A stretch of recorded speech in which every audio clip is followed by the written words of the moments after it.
Hello, I'm Ezgi Kaçar. I'm one of the longevity consultants in PAR, and today we are here with Caroline Clarke, our postural alignment specialist. Hello, Caroline. How are you? Good morning. Morning.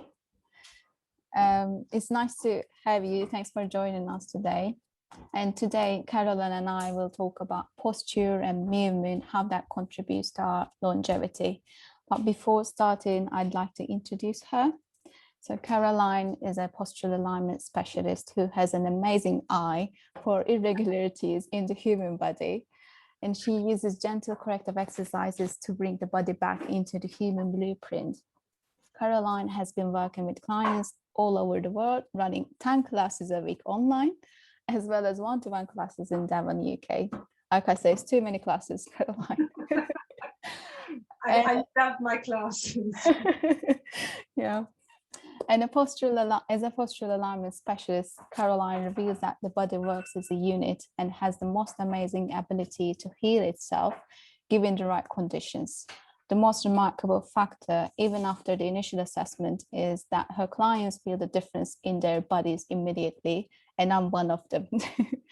Part of the journey for both Caroline and her clients is to capture before and after photos, thereby highlighting what needs to improve with their posture. So that sounds quite interesting, and I love that you work with the body as a whole. You don't just look at like, let's say someone has a knee problem or back problem, you're not just analyzing that. Would you please explain us a little bit how you work? What's the difference than other therapists or experts? Okay, so I think the most important thing is that our body, it doesn't matter what part of the body we're looking at, the body has got to work as this unit, and there is a blueprint for the body as you're standing and as you're walking. And if you violate this, then you are going to start getting into pain. So how I explain it with my clients is, it's like having a big whiteboard and you scrub it so it's all nice and clean. And that's coming to a class or doing your posture alignment or your bespoke menu. And then you're doing things that are quite good during the day. So it's like beautiful writing on your whiteboard. And then all of a sudden there's graffiti, and it's coming because you've been maybe playing tennis, which is a bit one-sided, or you're driving a car, or you're sitting on a computer or whatever. And so all of a sudden your whiteboard is covered with graffiti. So your body's pulled out of alignment and all sorts. And then you do your alignment again. So you do your bespoke set of exercises or a class or whatever. And again, your whiteboard has become a whiteboard again. So we're pulling the body all the time, all day long. It's coming out of alignment because it's just general life. And then if we can then do some exercises that will allow it to allow those joints to be on top of each other and allow the body to be working as it is meant to be working, then it's all going to come up nicely again. Oh, that's amazing. I mean, thank you for sharing that. This is also what we do in PAR, and we're glad to have you on the team because the body is whole. Maybe you're just experiencing a pain somewhere, let's say it's your back, or you have some digestive issues, but actually there are a lot of factors that contributes to that problem from different angles. So if you're only focusing at that point, full recovery may not be the outcome of that. So it's really good to have the body assessing the whole as a whole. And I kind of want to do a review of the last year because you mentioned that every day, because of our daily life, we pull out our body from that natural blueprint, natural posture, and then we need to do alignment. And I think during the last year, we've been through difficult times like lockdowns. Besides having the stress of this, what's happening in the world, also we got stuck in our homes.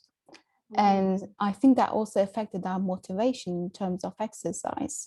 Because I think with the first lockdown, everybody was like, okay, something's maybe bad happening, but this is a time for myself. So I will focus on my health, like do more exercise, eat healthier. But then the second lockdown, third lockdown, and we kind of started having those waves of motivation. Yeah. And it's not only about the motivation to exercise, also, even still, like most of us work from home and we don't necessarily have office chairs and office tables. For example, I have a chair a bit like lower than the office chair and I'm in front of my computer all day. So I'm basically like in this position. And the reason I started feeling like some discomfort in my shoulder, which has never happened before. Yes. So how do you find this with your clients, like the waves of motivation and the postural changes? Do you get any complaints, especially during the last year? I think that's why I started really running classes, because so many of my clients, you know, it is hard to keep motivated. I won't do it unless I'm doing a class. So this is probably my 10 classes a week, because then I'm working out 10 times a week.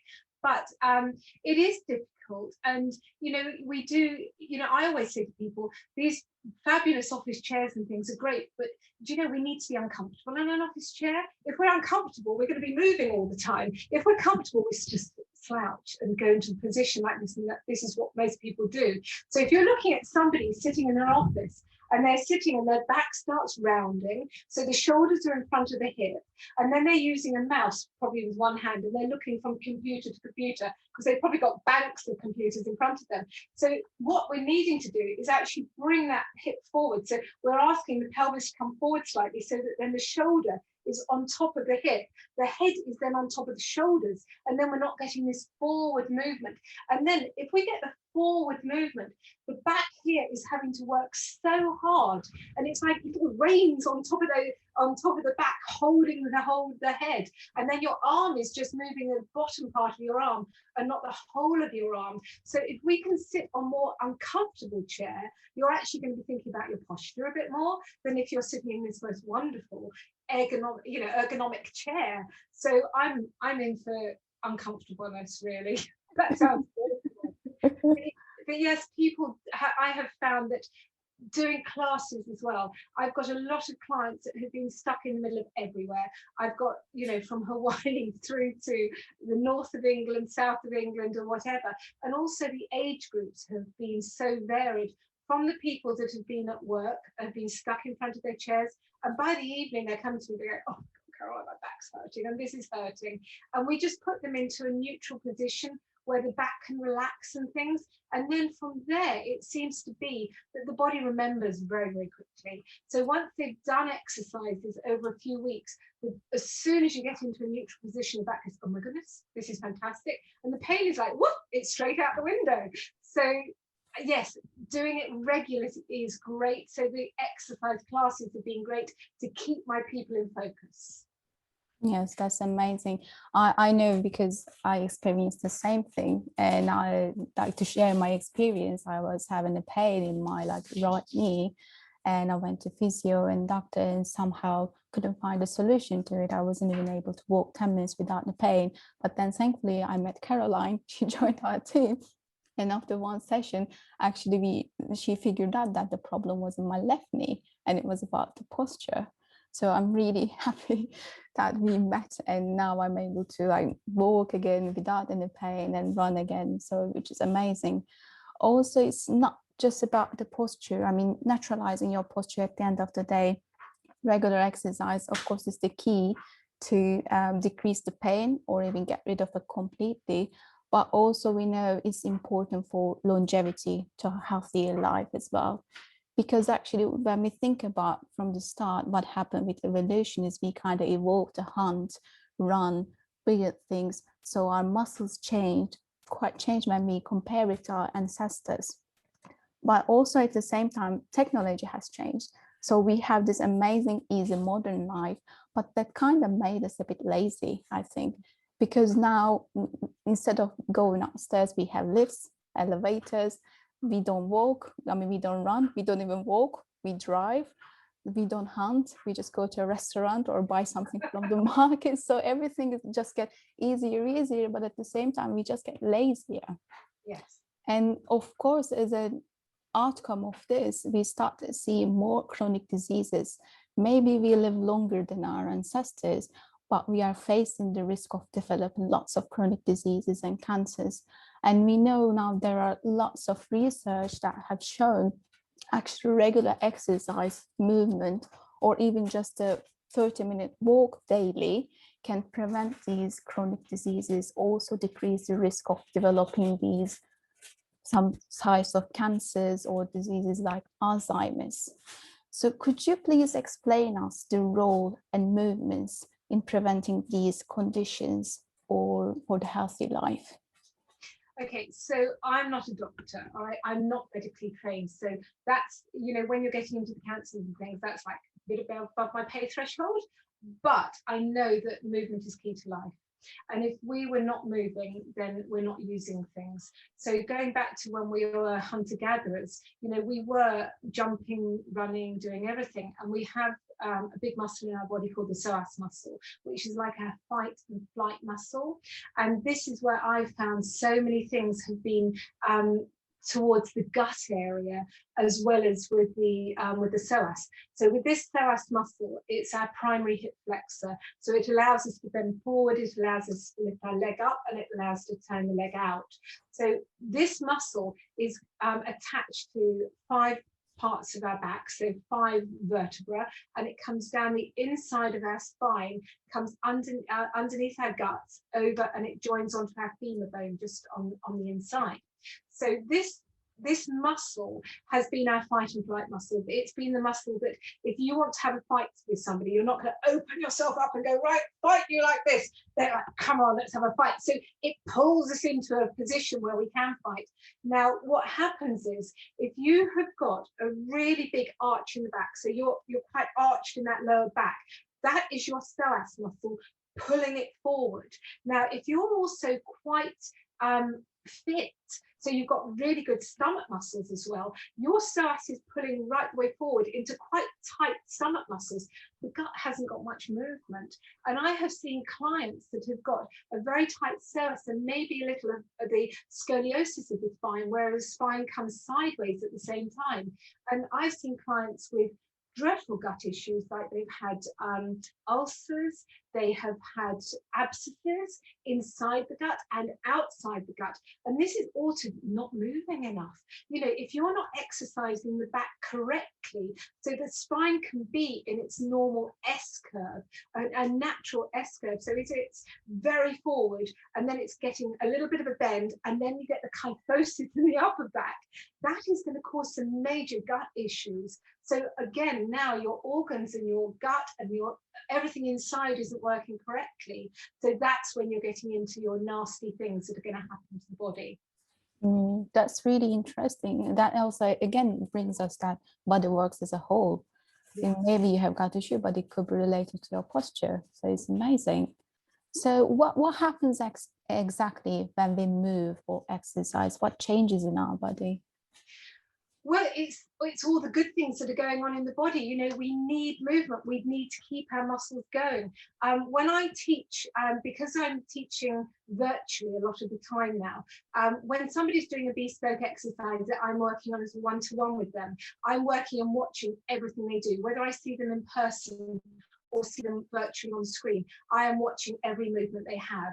When I'm working with a class, it's very different. So I tend to put people on the ground because the body can't cheat. So if I was doing a sitting exercise, virtually I can't, with a class, somebody could be lifting a leg and they could be doing this to lift the leg. All right, so the upper body is getting involved. So then that's becoming actually compensation for them lifting their leg. So what I'm doing with them is if I put them flat on the ground so that their body is straight and they can't cheat, and then I start asking to lift the leg, the upper body can't get involved. So what I tend to do is ask people to be on the ground doing my classes when we're in a bigger environment. And when we're talking in class, I can have anything from like 25 to over 60 people in a class. But I can actually keep an eye on them when they're doing it, because my eye is drawn to anything that looks wrong in a class. It's like when you see something taken away, it's like those things where what is wrong? There's an X that's a 0 or something, it's wrong on a big page. My eye's drawn to what's ever gone wrong. So we need movement. The whole body needs movement. If you think that psoas muscle I was talking about, that is also connected to the diaphragm that's getting the breathing. So the breathing is really important. Our well-being is important. That psoas muscle, again, it affects our nervous system. So with our parasympathetic and our sympathetic nervous system, where you've got one that is going to the body, everything's fine, and the other one's going, come on, let's have a fight or something. So we've got all these things going on within the body. And so what we're looking at is it's mental health, it's physical health, it's bodily health, as in gut health. And there again, when you go to see someone and you're seeing someone for the first time and they're like, whoa, oh yes, I'm not like that. So although I can seem quite flippant, I am not flippant, but I want to bring humor into it. And if you're not enjoying something when you're doing it, then what is the sense in doing it? So if you're working out thinking, oh, I've got to do it, and the therapist going, oh no, come on, you've got to do it. Are you feeling the burn or are you feeling the pain? That's not where I come from. If you're feeling pain, your body's putting up a little flag going, please don't hurt me. What are you doing to me? So I listen to pain. So there should be another way of doing it, that we can do it without pain. If the body's in pain, there's a reason for it. So we want to bring everything to a nice environment where your body's going, oh, do you know what? I quite enjoy this. And even if we're working the upper body and the lower body is doing something else, and you have pain in, say, a hip or in the back, if your upper body's doing the work, your brain is in the upper body, it's not in the lower body. So then that starts relaxing and it starts going, oh, do you know what? This isn't so bad. And then the upper body's going, right, this is quite hard work. And then your lower body's thought, well, I haven't got anything going on. So it's perfect. So we're just trying to get humor and movement to the body and the mind. That's amazing. I mean, many scientific research has also proven that while exercising, we know our body starts releasing neurotransmitters, endorphins, which gives that joy and happiness while you're activating. And on top of that, if you have humor and if you're really having fun with what you're doing, you're basically like doubling up all these endorphins. And it is also known that while exercising, we know the blood flow goes more efficiently to the muscles and all the cells, that also enables us to flush out all the toxins or metabolites that we produce throughout the day. And inflammation is one of the reasons that we age. It's also quite effective tool to manage stress. Mm-hmm. So that's another thing that might create inflammation. Again, that would lead to diseases and aging. So it's amazing. What do you think, what would be the best exercise in terms of longevity? Is there something that everybody needs to do, or is it different for everyone? Well, I'd say walking. Mm. All right, so what we're looking at is, you know, I'm older. I'm in my 60s now, so I'm getting older now. So what we're looking at is we need to keep the body going. And as we get older, I think there's a lot of therapists who are maybe a lot younger and they don't realize what an older body is like. And also bodies coming back from injury and things. So we need to keep the whole body going. Yes, we need the cardiovascular and everything else going as well. But as a body is beginning to age, which we are all aging, you need to be able to keep the impact on the ground. We need to have a little bit of, when you're hitting the ground, that your bones are getting stronger because you're hitting the ground. So if you're going out, say, swimming and cycling, which is great cardiovascular, nothing wrong with that at all, but it's not getting any impact. So from my mind, probably walking is the best if they're walking correctly, and so many people don't walk correctly. So gait is a really important thing. I don't go into the big biomechanics of the gait. You know, there's some simple rules to actually stick to, and if you stick to those rules within gait, which most people, I say to them, walk as though you're on train tracks so that you're not walking narrow. Make sure your feet aren't turning out like Donald Duck, because otherwise you're not activating the correct glute muscles. And then the major thing is don't lock your knees. If you push from your knees instead of pushing from the foot, then you're going to start hurting the body. So with your knees, they're like your shock absorbers. So it's very, very important to push from the knees. Although you're getting the footfall and the push from the foot, your knees should not lock. They should be in a slightly, they're like a 5 degree that goes to a 15 and comes to a 5-degree angle as you walk. Now that's going to allow the rest of the body to be in a much better position. And using the shoulders is quite important. So I would go walking all the time. Most people can walk, so just keep the walking. And as you get better, then go on to your other things. If you want to do, you know, your gym work, if you want to go running, if you want to go swimming, if you want to do anything, fantastic. But walking is your one part that you can use the body completely symmetrically. It's amazing. And yet we don't know how to walk. I know. How to walk. So It's so I have to ironic. say, I can give a little plug for my book, which is coming out in July. So my book has got a very easy section in it in gait, and also my YouTube channel. There's massive things of how to figure out what your hips are doing, and lots of little exercises within it as well. So, you know, I try to make things simple. Being dyslexic myself, I'm not going to read masses and masses of text. That is not where I come from. So I am trying to make things as simple as possible for people to understand. If I can understand it, anyone can understand it. And make things more practical for you to do. I think that's the key, like having a practical, easy thing that you can apply into your daily life. So it would make more applicable to yourself, because otherwise you were gonna, oh no, I can't be bothered by doing this. But if it's something fun, like if it's something you enjoy and easy, then that's like the perfect combination, I think. It is.